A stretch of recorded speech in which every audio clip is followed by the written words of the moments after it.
은 출애굽기 20장 3절의 말씀입니다. 출애굽기 20장 3절 말씀. 출애굽기 20장 3절 한 절의 말씀입니다. 요 앞전 거를 그거부터 해주시면 됩니다. 출애굽기 20장 3절 한 절의 말씀입니다. 우리 같이 한 목소리를 읽도록 하겠습니다. 시작. 너는 나 외에는 다른 신들을 내게 두지 말라. 우리 한 번 더 읽겠습니다. 너는 나 외에는 다른 신들을 내게 두지 말라. 아멘. 아멘. 오늘 이 20장 3절 말씀 그대로를 제목으로 해서 너는 나 외에는 다른 신들을 내게 두지 말라 하는 제목으로 여러분들과 말씀 나누고자 합니다.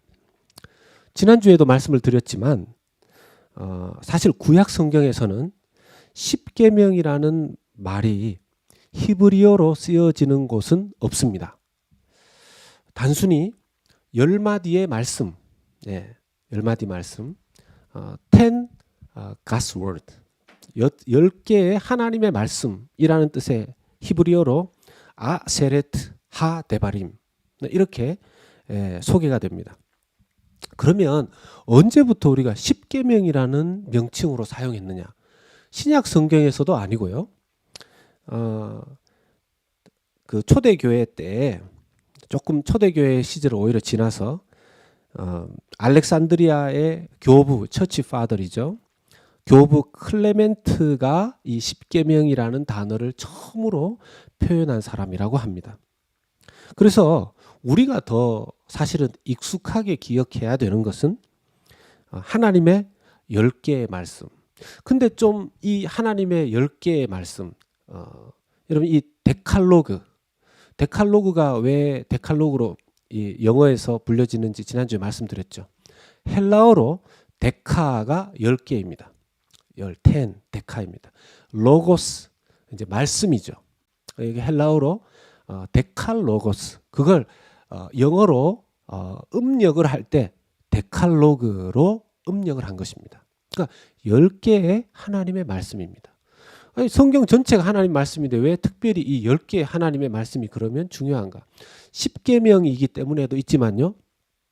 이 10개의 하나님의 말씀은 하나님께서 직접 돌판에 하나님께서 직접 기록하셔서 모세에게 주셨고 이스라엘 백성에게 주셨고 언약 관계 안에서 주셨기 때문에 우리도 지금 하나님과의 언약 관계 안에 있기 때문에 이 말씀은 특별히 하나님께서 언약을 맺은 당신의 백성들, 자녀들과는 특별하게 주시는 하나님의 말씀으로 우리가 받아야 된다라는 것이 지난주에 여러분 나누었던 말씀입니다. 오늘은 그 첫 계명, 첫 말씀을 나누고자 합니다.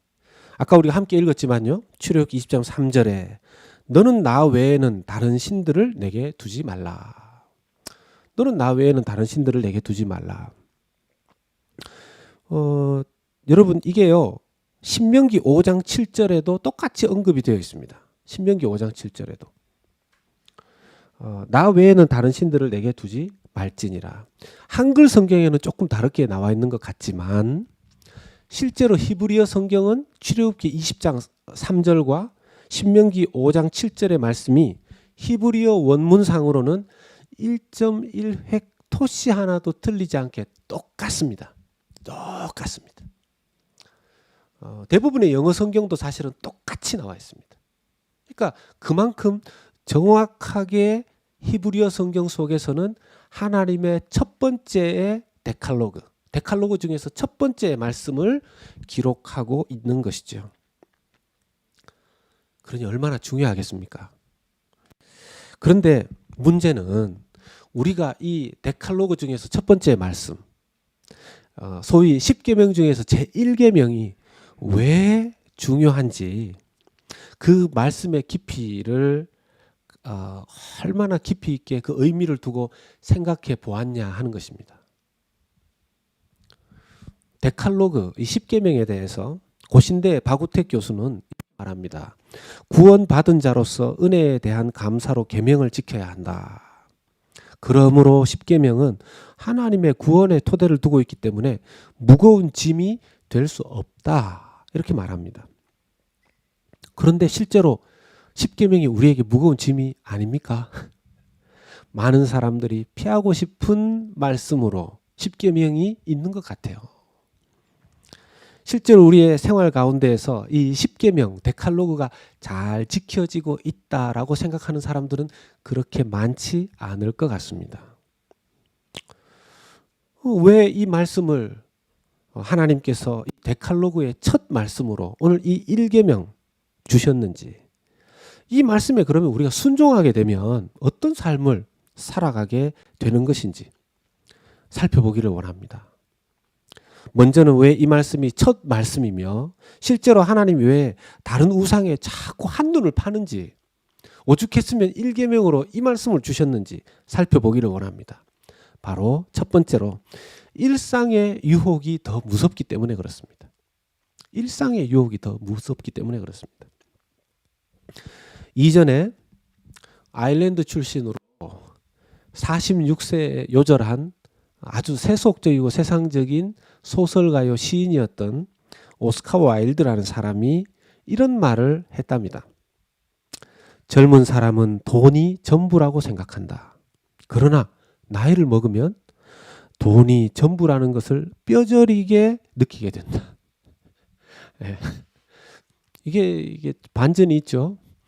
보통은 이제 젊은 사람들은 돈을 전부라고 생각한다. 그러나 나이가 먹으면 돈이 전부가 아니라고 생각한다. 이렇게 말을 해야 될 것 같은데, 나이가 들면 돈이 전부라는 것을 뼈저리게 느낀다. 이렇게 얘기하는 겁니다.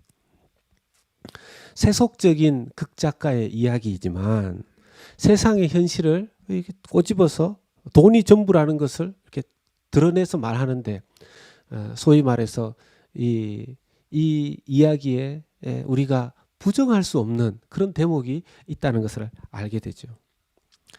이스라엘 백성들은 지금요, 애굽을 떠나서 가나안 땅으로 가는 중에 있습니다. 하나님께서는 이스라엘 백성들이 이제 애굽을 떠나서 가나안으로 빨리 들어가게 해주시면 좋겠는데, 시내산에 머물게 하시죠. 시내산의 이름의 뜻이 무엇이라 했습니까? 가시나무 숲이라 그랬어요. 그 험한 곳에 거의 1년 동안, 더 정확하게 말하면 11개월 20일 정도를 거기에 머물게 하시면서 하나님 언약을 맺으시고, 이제부터 하나님의 백성들이 어떤 법을 가지고 살아가야 되는지를 말씀하십니다.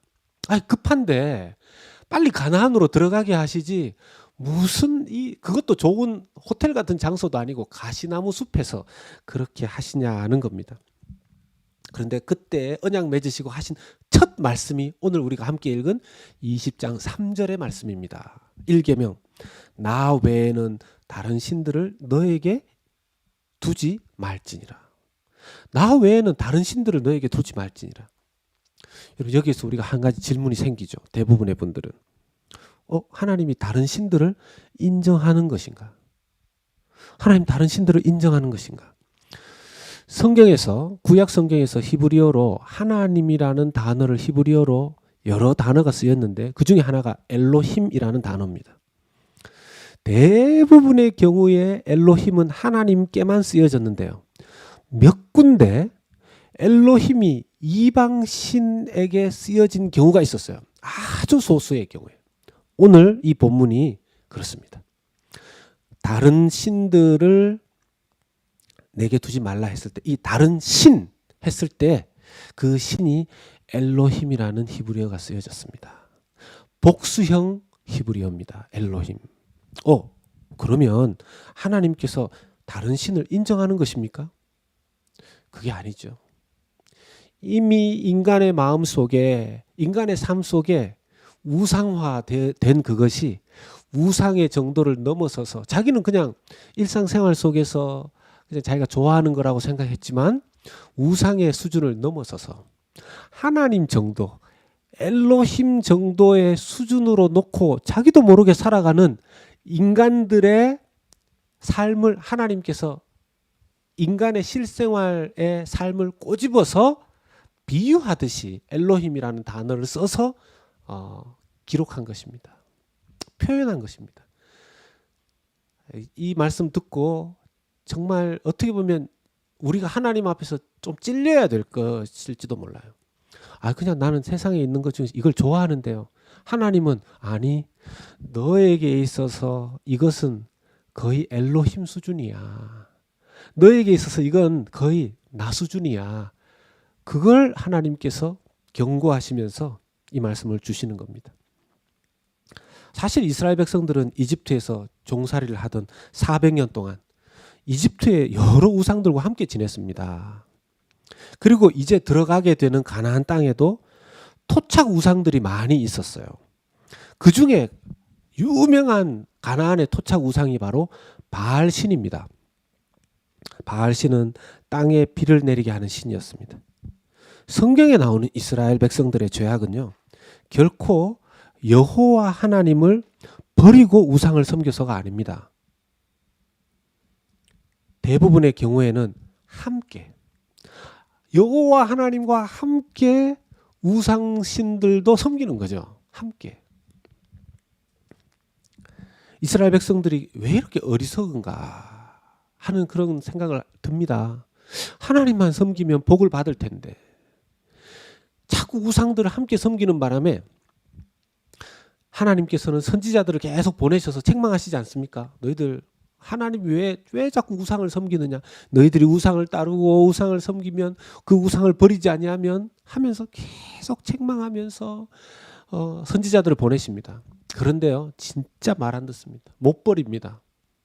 못 버리는 수준을 넘어서서 나중에는 그 우상신을 사랑하고요, 그 우상신과 파티하고 축제를 벌입니다. 왜 버리지 못했을까요? 왜 그렇게 우상들을 사랑하고 좋아했을까요? 이스라엘 백성들은 왜 그렇게 어리석을까요? 이스라엘 백성들은 왜 그렇게 무지하고 무식할까요? 총신대 김지창 교수님은 이렇게 말합니다. 이스라엘 백성이 바알 같은 우상들을 사랑한 이유는 그들이 하나님을 잊기를 잘하는 족속이거나 특히 미신적이거나 우리보다 약해서가 아니다. 그저 우리와 동일하게 삶에 영향을 미치는 현실적 요소에 민감했을 뿐이다. 여러분, 그 이스라엘 백성들이 그렇게 약하고 미신적이고 우리보다도 더 악하기 때문이 아니고요, 단순히 우리와 동일하게 우리의 현실의 삶 속에 영향을 끼치는 것들에 민감했을 뿐이라는 겁니다. 우리와 별반 차이 나지 않는다라는 것이죠. 지금 세상 속에서 우리가 두려워하고 안절부절 못하고 있는 문제는 뭘까요? 그게 있으면 막 기쁘게 좋아하고 웃고 환호하고, 그게 없으면 죽을 것 같고 괴로워하고, 그게 뭘까요? 하루 종일 가장 많이 생각하는 게 무엇이겠습니까? 그게 바로 우상입니다. 그게 바로 나의 우상이고 우리의 우상입니다. 근데요, 그게 현실적인 것들이라는 거예요.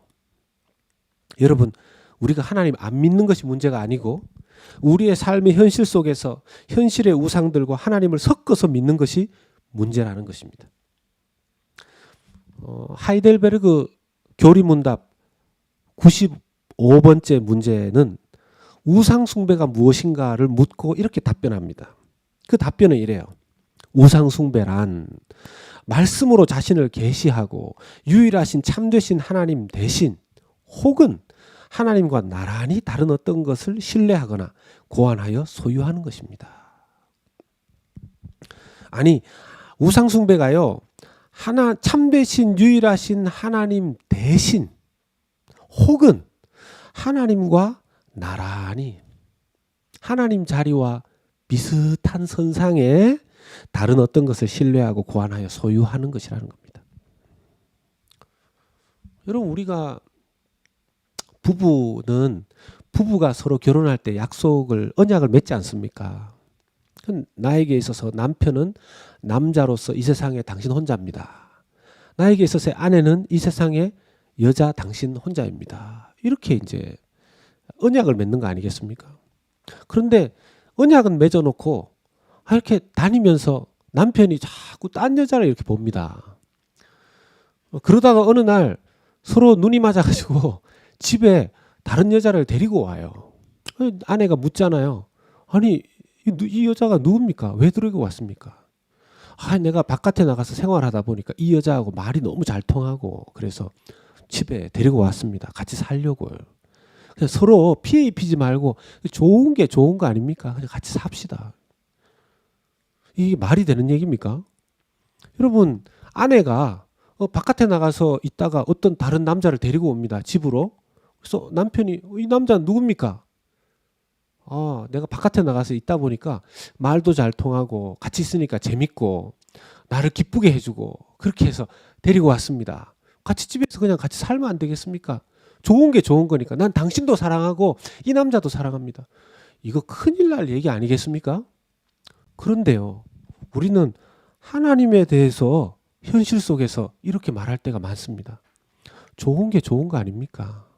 하나님도 믿지만 이것도 좀 해야 돼야 되지 않겠습니까?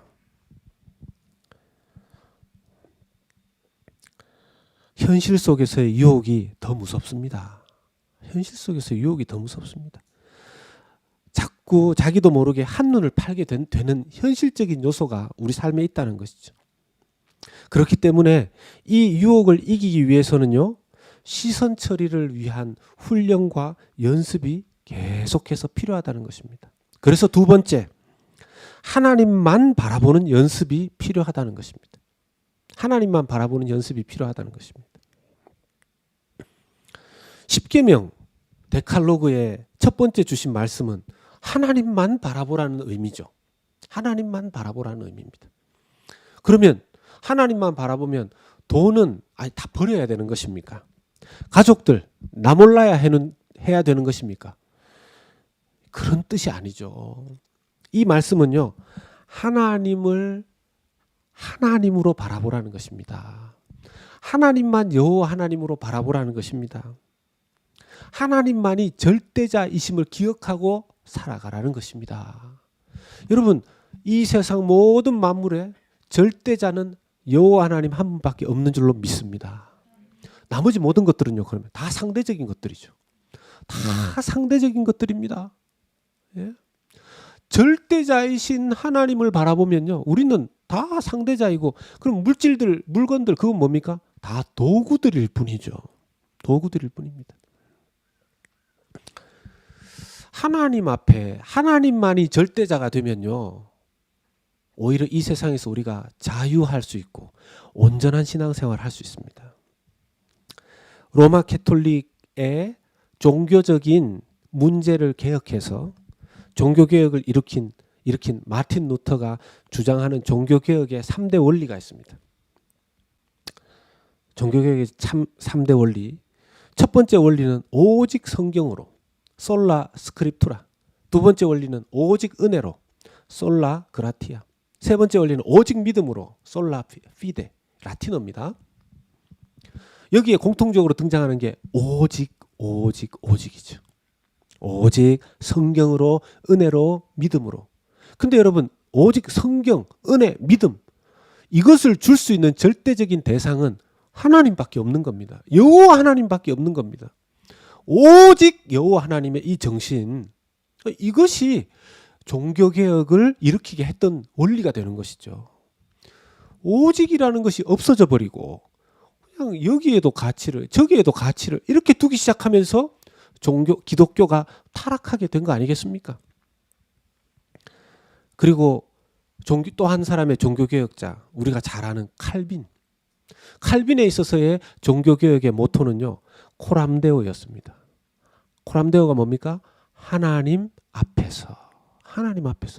근데 이 종교개혁가 마틴 루터의 종교개혁의 원리와 칼빈의 종교개혁의 원리가 일맥상통하는 부분이 있습니다. 뭡니까? 오직 하나님 여호와 하나님 앞에서. 오직 여호와 하나님 앞에서. 그 당시에 여호와 하나님의 자리에 누가 올라가 있었냐면요, 교황이 올라가 있었던 거죠. 교황청이 올라가 있었던 거죠. 하나님도 발행하시지 않는 예수 그리스도 한 분 유일한 구원을 이들이 면죄부를 팔아가면서 그렇게 해먹고 있었던 거 아닙니까? 하나님 앞에서 모두가 죄인이고 하나님 앞에서 모두가 회개하여야 하고 하나님의 은혜 아니고서는 그 죄인들이 살아날 방법이 없다. 그것이 종교개혁의 원리입니다. 그런데요, 어떨 때는 이게 좀 씁쓸할 때가 있어요. 우리가 하나님 앞에서 정말 죄인이라는 사실을 깊이 깨달아야 합니다. 하나님 앞에서. 만인이 하나님 앞에 서면 모두가 죄인이라는 사실을 깨달을 때 우리가 하나님 앞에서 오히려 자유할 수 있습니다. 그리고 사람들에게 얽매이지 않을 수 있습니다. 세상에 있는 거짓된 우상들에게 매이지 않을 수 있다라는 것입니다. 하나님 앞에서 누구나 죄인이며 은혜가 필요하기 때문에 오히려 담대해진다는 거죠. 그런데요, 2009년도 8월 23일에 뉴스의 한 장면이 이렇게 기록이 된 책이 있어서 그 한 대목을 제가 인용해 드립니다. 그날이 어떤 날이냐 하면 김대중 대통령의 영결식과 하관식이 있는 장면이었습니다. 각종 종교의 대표들이 나와서 종교의식을 하는데 개신교 목사와 가톨릭 신부의 기도를 들으면서 만감이 교차했다 하는 그런 내용입니다. 개신교 목사는 이렇게 기도했답니다. 이 큰 어른을 왜 당신이 데려가십니까? 억울하고 원통합니다. 이렇게 기도했다는 거예요. 근데 가톨릭 신부는 어떻게 기도했냐면 하나님 아버지, 죄인 김대중을 받아주십시오. 이렇게 기도했다는 겁니다. 저는 이게 좀 반대가 되었으면 얼마나 좋았을까 이런 생각이 들었어요. 여러분, 우리가 데칼로그의 첫 말씀 10계명 중에 제1계명의 말씀에 순종하려면 오직 하나님 앞에서의 훈련이 되어야 합니다. 오직 하나님 앞에서의 훈련. 날마다 말이죠. 오직 하나님. 하나님만 절대자이시고 유일신이시며 우리의 구원자가 되신다는 사실입니다. 나머지는요, 다 피조물이에요. 다 피조물이에요. 다 피조물이에요. 물질은 도구가 되는 것입니다. 우리가 매일 이 훈련을 해야 돼요. 근데 문제는 이 훈련을 우리가 혼자 해야 된다면, 모델이 없다면 참 힘들 것입니다. 훈련 인도자가 필요하고 모델이 필요합니다. 그래서 세 번째로 예수님께 도움을 구해야 된다는 것입니다. 우리가 이 1계명에 순종하고 살려면, 이 1계명을 지키려면 예수님의 도우심이 반드시 필요하다는 것입니다. 이게 말이 훈련이지 이게 쉽겠냐 말이죠. 왜요? 아니, 우상들이 우리의 현실 생활 속에 놓여져 있다라는 것이죠. 놓여져 있다라는 것이죠. 하나님만 바라보고 세상의 것들을 그냥 세상 것으로 여기고 살아간다라는 것, 이게 쉽지 않습니다. 유혹에 늘 항상 노출되어 있는데요. 그래서 예수님의 도우심이 필요합니다. 우리를 도우실 수 있는 분. 예수님의 도우심을 어떻게 얻을 수 있습니까? 예수님이 어떻게 우리를 도우실 수 있는 분이십니까? 히브리서 4장 15절 말씀입니다. 우리 같이 한번 읽어보겠습니다. 우리 가정에서 온라인으로 예배드리시는 분들도 소리 내어서 같이 읽어주십시오. 같이 읽습니다. 시작. 우리에게 있는 대제사장은 우리의 연약함을 동정하지 못하실 이가 아니요 모든 일에 우리와 똑같이 시험을 받으신 이로되 죄는 없으시니라. 아멘. 모든 일에 우리와 똑같이 시험을 받으신 분이시랍니다. 여기에서 시험은 예수님께서 어떤 그 유혹에 끌리셨다는 것이 아니고요. 세상의 어떤 것들이 우리를 유혹하고 시험하듯이 예수님께도 그런 시험을 세상이 시비를 걸었다는 뜻이죠. 그런데 인간은 거기에 약해서 자기도 모르게 조금씩 넘어갈지 모르지만 예수님은 한 번도 죄를 지으신 적이 없고 한 번도 그 유혹에 넘어가신 적이 없다는 것입니다. 예수님은 우리의 시험거리를 다 아신다는 것입니다. 우리의 연약함을 다 아신다는 것입니다. 그래서 우리는요, 대제사장 되시고 우리를 아시는 예수님의 도움을 날마다 받아야 됩니다. 그럼 얼마나 자주 도움을 구해야 될까요? 히브리서 4장 16절 말씀입니다. 역시 우리 같이 한번 읽어보겠습니다. 시작. 그러므로 우리는 담대하게 은혜의 보좌로 나아갑시다. 그리하여 우리가 자비를 받고 은혜를 입어서 제때에 주시는 도움을 받도록 합시다. 아멘. 이게 표준 세번역으로 제가 읽었는데요. 거기에 보시면 그리하여 우리가 자비를 받고 은혜를 받아서, 여러분 세상의 유혹을 이기고 하나님만 바라보려면 하나님만 절대자이고 나머지는 다 상대적인 것들이 되고 모든 나머지 것들은 하나님께 영광 돌리는 도구일 뿐이라는 것을 가지고 살려면요, 하나님의 자비와 은혜의 도우심이 필요합니다. 그건 누가 주신다고요? 예수 그리스도를 통해서 우리에게 주신다라는 것입니다. 근데 그게 어느 때에 필요합니까? 어느 때? 제때에 필요합니다. 제때. 아니 내가 지금 도움이 필요한데 이때는 어떤 때 보면 셀폰이 터져야 될 때 안 터지고 이럴 때 있지 않습니까? 얼마나 답답합니까? 산꼭대기 올라가서 지금 긴급 구조를 취해야 911 불러야 되는데 다른 때는 뭐 모르겠, 다른 때는 쓸데없는 스캠 문자 이런 거 오더니만 그때는 터지지도 않고 그 무슨 소용이 있습니까? 제때. 그래서 저는 히브리서 4장 16절의 이 말씀이 너무 와닿는 겁니다. 제때 주시는 도움을 받도록. 예수님께서는 우리가 어떤 상황, 어떤 때에 있든지 도와주실 수 있는 오직 유일하신 우리의 도움이 되시는 분이심을 믿으시길 주의 이름으로 축원합니다.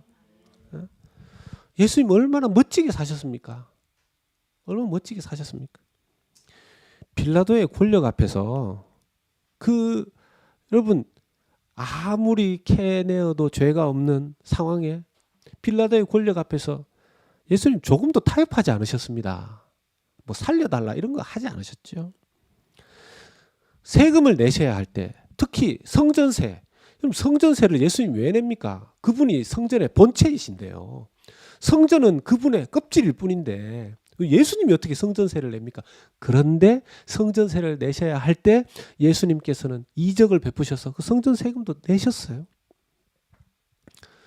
그분은 머리 둘 곳이 없다 하시면서 그걸 거처가 분명하지 않으신 그런 공생애를 하셨습니다. 그런데 300데나리온의 향유를 1년치 일꾼들의 그 돈이나 되는 그거를 깨트려 가지고 예수님께 그 향유를 발라 제사를 앞으로 있을 예수님의 십자가 사건을 미리 예표하는 마리아의 그 마르다의 그걸 받으셨어요. 그대로 그걸 뭐 책망하지 않으셨습니다. 낭비한다고 하지 않으셨습니다. 예수님의 전생애를 통해 예수님의 삶의 모습을 보면 예수님의 입도 예수님의 눈도 바로 제1계명, 너는 나 외에 다른 신들을 너의 앞에 두지 말라, 이 말씀을 100% 지키고 사셨던 분이 바로 우리 주 예수 그리스도이셨습니다. 그러면요, 자, 제1계명 데칼로그의 제일 첫 번째 이 말씀에 순종하고 살아가게 되면 우리는 그 결과로 어떤 열매가 우리에게 나타날까요? 바로 우리가 제1계명에 순종하고 살면요, 막 딱딱하게 하나님 왜 이러면서 다른 사람들하고는 놀지도 않는 이상한 고리타분하고 고립된 그리스도인이 되는 게 아니고 제1계명에 제대로 순종하고 살 때 우리의 열매는 예수 그리스도를 닮아가고 예수 그리스도를 따르는 신실한 예수 그리스도 닮은 하나님의 제자가 되어가는 줄로 믿으시기를 주의 이름으로 축원합니다. 제1계명에 순종할 때 저는 이 말씀을 묵상하다가 깜짝 놀랐어요. 제1계명 첫 번째 이 말씀 순종하게 될 때 예수님 닮아가는 것이구나. 예수님 닮아가는 것이구나.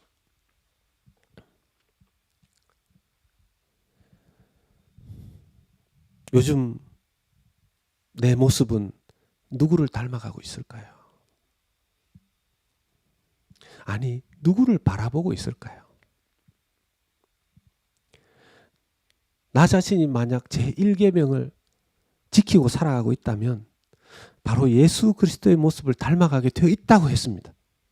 그러면 우리가 합리적으로 이것을 추론해 보면 내가 내 삶에 예수 그리스도를 닮아가고 따라가는 삶이 이상하게 부족하다라고 한다면 나는 내 삶의 현실의 현장 속에서 민감하게 다가온 세상의 유혹에 하나님 한 분만 절대자로 인정하고 살아가는 제1계명을 나도 모르게 범하면서 어기면서 살아가고 있을 수도 있다라는 결론이 되는 것입니다. 예수님처럼 항상 여호와 앞에서 잘 때나 깰 때나 살 때나 죽을 때나 하나님만 따라가는 것이 바로 너는 나 외에 다른 신들을 섬기지 말고 오직 나만 따르라는 하나님의 말씀에 순종하는 삶인 줄 믿습니다. 사랑하는 성도 여러분, 하나님께서 이스라엘 백성들을 이집트의 종살이에서 건져내셔서 자기 백성, 자신의 보물 같은 존재로 삼으시겠다고 하셨습니다. 고신대의 김성수 교수님 이렇게 말합니다. 이집트에서는 이집트 왕의 법을 따라 살았지만 이제는 하나님의 법, 하나님 나라의 법을 따라서 살아야 되기 때문에 데칼로그를 주셨다라는 겁니다. 마찬가지죠. 하나님께서는 이 데칼로그를 통해서 임명하시고 지명하시고 선언하셔서 하나님의 백성으로 이스라엘 백성뿐만 아니라 우리를 삼으셨을 뿐만 아니라 우리 역시 하나님 백성으로 살아가기를 원하셔서 데칼로그 10계명을 주셨다라는 것입니다. 그리고 하나님 나라의 가장 완벽한 제사장이신 자신의 아들 예수 그리스도를 이 땅에 보내주시지 않았습니까? 얼마나 사랑하셨으면 아들을 주셔서라도 우리를 자기 백성 삼으시려고 하셨겠습니까? 제가 이제 이 설교를 준비하면서 옛날에 영화 주제곡 하나가 자꾸 이렇게 제 귓가에 맴돌았어요.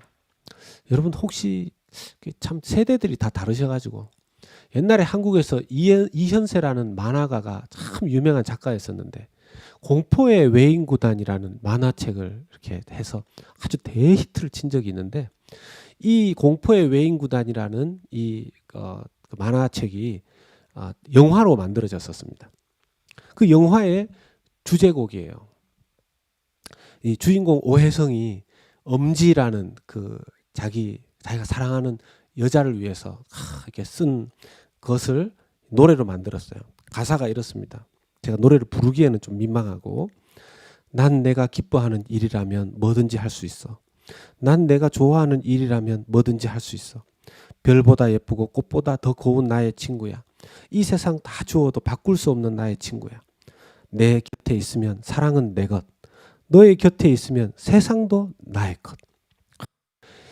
이 손발 오글거리는 내용이지만요. 근데 이게 왜 자꾸 생각날까? 하나님이 우리와 언약을 맺으시면서 하나님이 우리를 향해서 가지신 생각이 딱 이렇다는 생각이 들었어요. 난 너가 기뻐하는 일이라면, 너가 좋아하는 일이라면 뭐든지 할 수 있어. 그래서 하나님은 우리를 위해서 십자가 지신 거 아닙니까? 우리를 살리시기 위해서 나의 친구야, 나의 친구야. 내 백성아, 내 가장 소중한 보물아. 그러면서 우리를 위해서 모든 것 다 주신 거 아니십니까? 그런데 우리는 주님, 우리에게 이렇게 해주시는 거는 고마운데요. 그런데 나보고 하나님이 나한테 모든 걸 거셨듯이 나보고도 하나님만 바라보고 하나님만 절대적으로 생각하며 살라고 하시면 좀 부담스럽습니다. 좀 부담스럽습니다. 너무 부담스럽습니다. 이러는 것은 아닌지 우리가 돌아봐야 되겠습니다. 말씀을 맺습니다. 어떠십니까, 여러분? 데칼로그의 이 첫 말씀, 부담입니까? 아니면 은혜입니까? 이번 한 주간 우리 일상생활 속에서 하나님을 바라보는 예수 그리스도의 이름으로 기도하면서 도움을 얻고 이 세상의 일상생활 속에서의 유혹들에서 승리하면서 예수 그리스도의 영으로 도움받으며 하나님께 영광 올려드리는 귀하고 복된 한 주간 살아가시기를 주님의 이름으로 축복합니다. 아멘.